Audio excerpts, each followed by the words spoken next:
ceritakan kronologi. Kira-kira kalau dapat kemarin sudah di tanggal 6 bulan 3 kemarin sudah ditandatangani yaitu penanggulangan bencana alam batu gajah dengan batu tahu.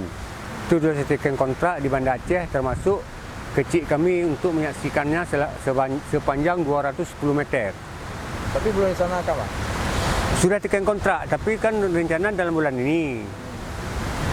Itu kalau nggak salah sekitar 35 miliar. Ini berapa rumah yang udah terancam ke laut?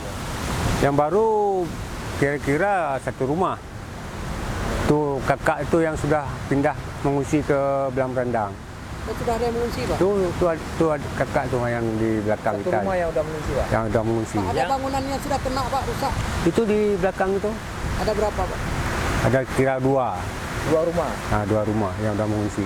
Ini berapa luas sudah erosinya nih, Pak? Sekitar 15 meter. Jaraknya berapa panjang nih, Pak? Jaraknya 1000 meter. 1000 meter yang Itu khusus Desa Pasir. Dari ujung ke ujung itu panjangnya 1000 meter, yang udah dikikis sekitar 15 meter. Tapi rumah yang pinggir sungai ada di pinggir laut ada berapa banyak? Rumah yang di pinggir laut sekitar ada 15. Yang sudah berapa meter dengan laut? Itu ada yang 1 meter, Berarti terancam ya? sudah terancam, sudah mengungsi. Berarti harapannya pada pemerintah apa? Kemarin Pak Camat sudah 2 hari datang kemari, belum ada tanggapan apa-apa. Kemudian Kepala PU pun kemarin sudah wawancara agak sama kita.